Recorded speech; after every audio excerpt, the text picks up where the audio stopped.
Hello and welcome to your COVID-19 special on DW News. I'm Monika Jones in Berlin, and today we want to focus on the astonishing rise in conspiracy theories. What's that all about? Well, the COVID-19 pandemic is scary and people are hungry for answers. Social media is rife with speculation ranging from the plausible to the ridiculous.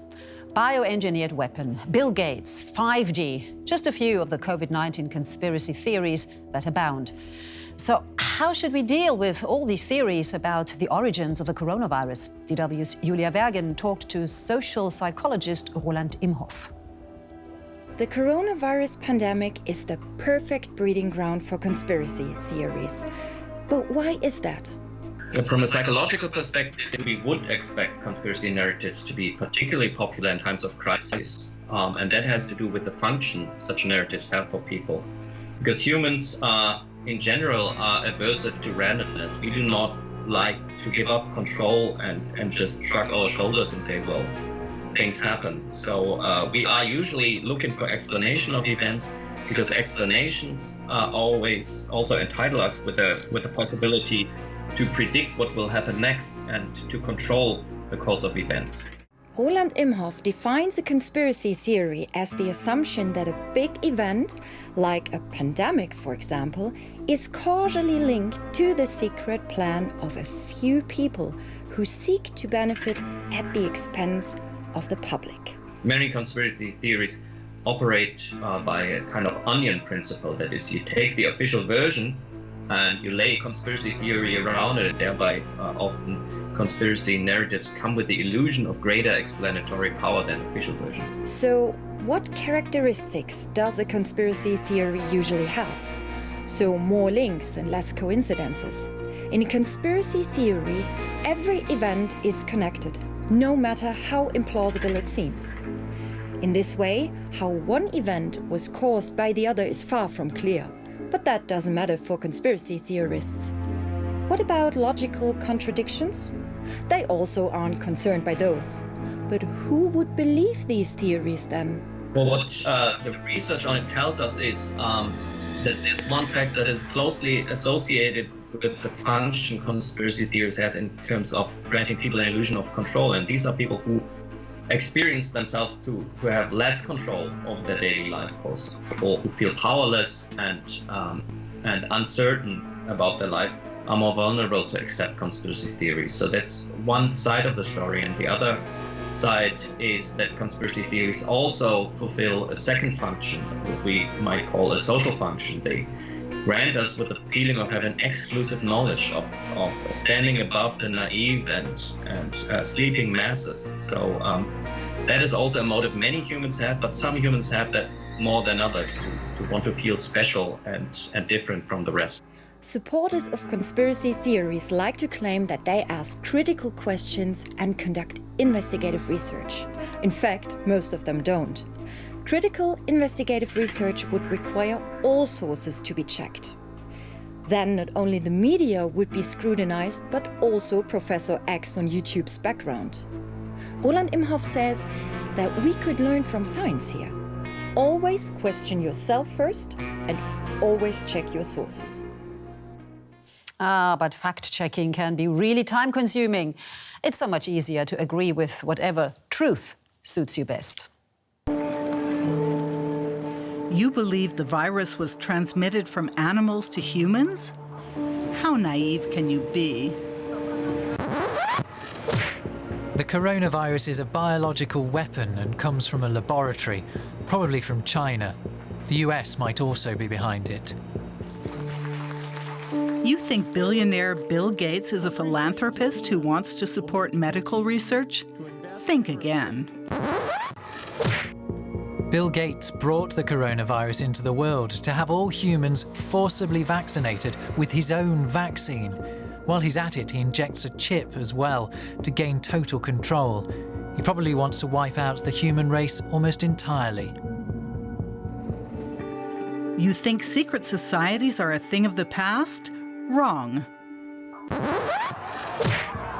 Dark powers and elites are exploiting the crisis to establish a new world order. The financial system will collapse, your money is gone, civil rights are abolished. Are you seriously looking forward to superfast internet with next generation 5G? Then you probably don't know that it's 5G rays that activate the virus in your body, and that the disease is spread by cell phones. You think the virus is dangerous? Now that's a conspiracy theory. The virus is completely harmless, like a cold. Don't worry about it.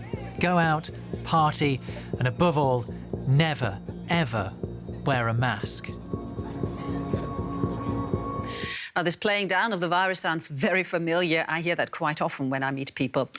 Pia Lamberti joins us now. She's a psychologist at the Johannes Gutenberg University of Mainz. Please tell me, why is that? Why do some people feel the need to trivialize this pandemic? So when you trivialize the pandemic, it doesn't seem like a threat to you. So it's less dangerous, and that's one coping strategy that you can choose. And from Germany, we know that 17% of the Germans believe that the whole thing is a hoax, that people just made it up.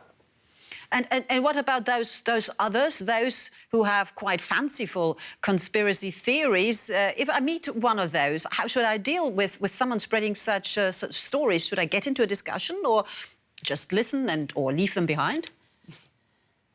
So it, of course, always depends on the situation. If you see something on social networks, on Facebook or Twitter, you won't convince the person usually. But you can post something against it that others that are not quite conspiracy believers yet, that they see that this information is wrong. And this is especially important when people spread anti-Semitic or racist conspiracy theories.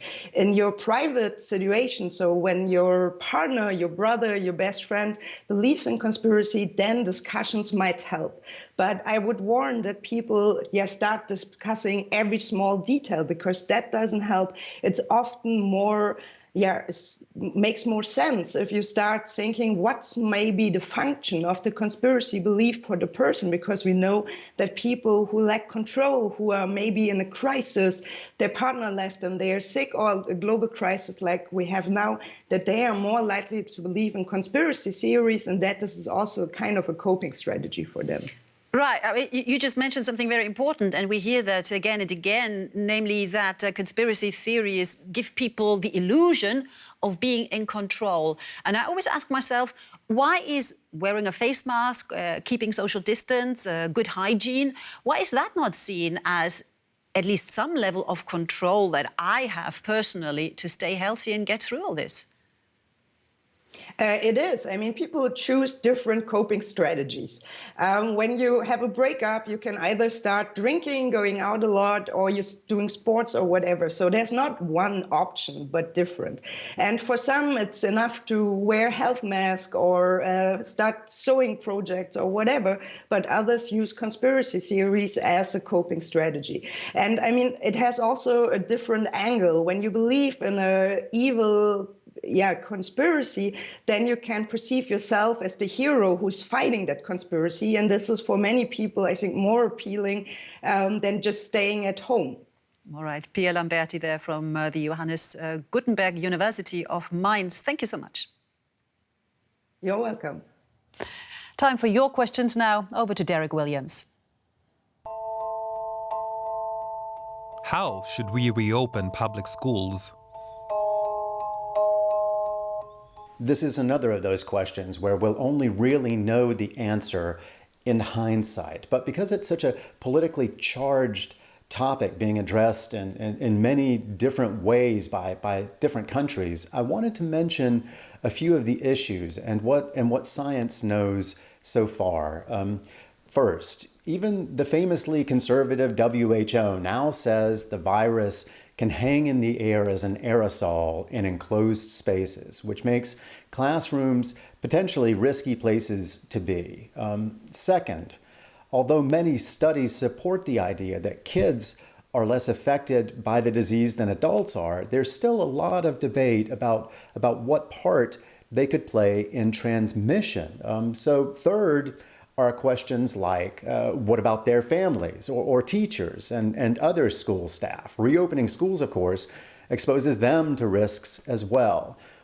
Finally, because kids show fewer symptoms than adults do, it's clear that in places where the virus is still having a big impact, schools can only reopen safely when preventive testing can be carried out on a wide scale. And there are very few countries that have those capacities in place.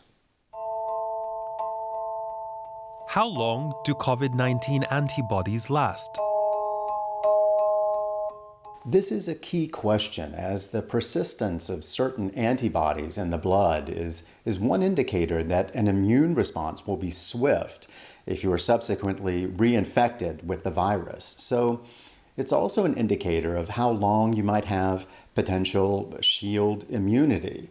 A number of studies on this topic have come out, both published and still awaiting peer review, and they're pretty sobering. The evidence is mounting that in many people, particularly among those who didn't have severe cases of COVID-19, levels of detectable, long-lasting antibodies against the virus fall dramatically within a few months of infection. So what does that mean for long-term immunity? Well, we don't really know yet. Antibodies are only one aspect of the immune response, though an important one. But we do know that the research throws serious doubt on another concept, the concept of immunity passports, because being able to detect antibodies is key to that. And they are, in many cases, now falling to undetectable levels in people who tested positive for the disease just a few months ago.